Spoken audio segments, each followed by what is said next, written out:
Hello, time for another in my series of short videos on some of my favourite mudlarking finds. Things which I picked up during my years on the Thames foreshore, which are especially interesting or especially historic. And today's find is that. What is it, you may ask?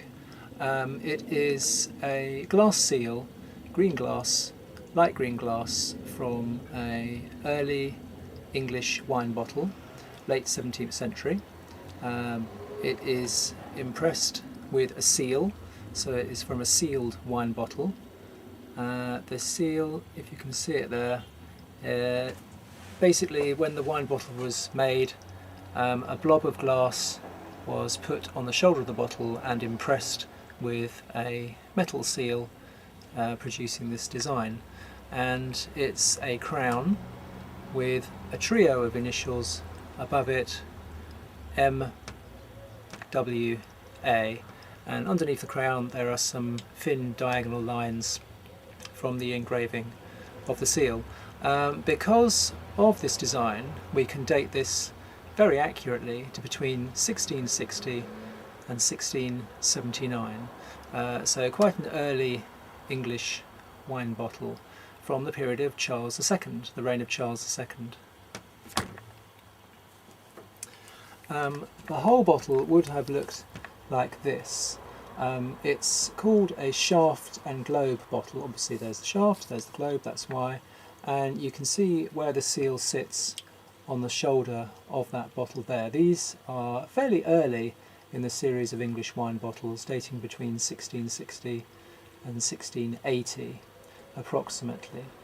The English wine bottle industry really took off only a couple of decades before this time. Around 1650 wine bottles started to be produced in quantity, and very soon English wine bottles became the preferred means of decanting wine and transporting wine, and they were exported to America and to Europe, and basically resulted in a decline of the German stoneware bottles such as Bellamines, which were used for transporting and decanting wine for over 100 years before 1650.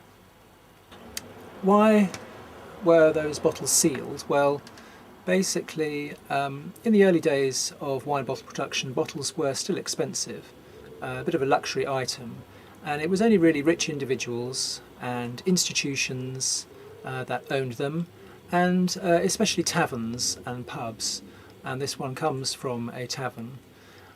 In those days, wine was still exported in casks and brought to the pub, the tavern, in casks, and they would be decanted into bottles which were taken to the table, and these were reused, and so they were marked with the owner's seal, presumably to stop people pilfering them so they could identify which were theirs, because also they were also taken outside the pub to colleges and institutions, and so it would be helpful to have a seal on it so you could get your wine bottles back at the end of the day. As I said, we know who this is. It's the seal of William and Anne Morel from the Crown Inn in Oxford. When I found this seal on the Thames foreshore, I thought it looked a bit familiar, and indeed in the Bottle Collector's Guide by Geoffrey Wells, there is the identical seal illustrated there, and I was able to identify it from that. And basically they shared, William and Anne Morel shared a joint tenancy of the Crown Tavern in Oxford from between 1660 and 1679, which gives us a very narrow date for our wine bottle seal, which is helpful.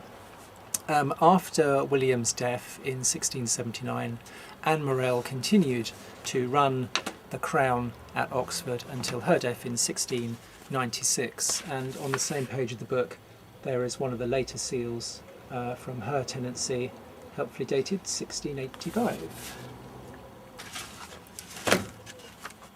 A complete bottle with the seal is also illustrated there in that book. Shaft and Globe wine bottle with the seal of William and Anne Morell of the Crown in Oxford.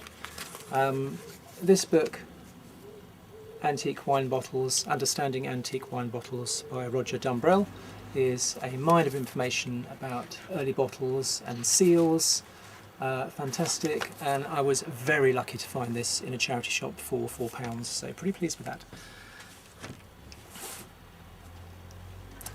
Going back to the trio of initials, the trio of initials there with the surname at the top and the two names of husband and wife underneath was a very common way of marking objects, silverware, pewter, plates and other items, wine bottles obviously, and ceramics as well, pottery.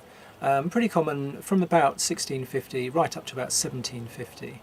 And the meaning of them is the top of the trio is the surname, so you've got M for Morell, and the left hand initial underneath is the husband's first name, and the right hand initial is the wife's first name. So you've got M and then W and A, Morell, William and Anne there, hopefully sorted out. I've got another couple of items with trio marks on them. A 18th century silver spoon, not a foreshore find sadly, car boot in this case, but there on the top of the handle you can see it's a VWA, so you've got a V at the top, there's a cross in between them, as they often put on items, being quite Christian people in those days. So that would be a V surname, and then the husband's first name would be W, and his wife's name would be A. So possibly something like a Vaughan, then William and Anne, quite common names. Another find, this pewter plate, again not foreshore, car boot sale, and this, normally they're marked around the rim with trios. This one's actually got a trio on the back underneath the pewters mark there, if you can see that. A trio of initials, a B surname, so Brown or anything like that, and a H and an E there, so Henry and Elizabeth Brown would be a good fit for those initials. Of course we don't know who it belongs to, it could be anyone with a B surname and a H and an E initial. If you'd found it in an excavation in a building, then you might possibly be able to tie it in with someone who'd owned the building. Anyway, if you've found any sealed wine bottles or English wine bottle seals on the foreshore, or perhaps while bottle digging, it would be great to see your examples as well. And I hope you'd enjoyed this video. There will be more on the way. Thank you very much.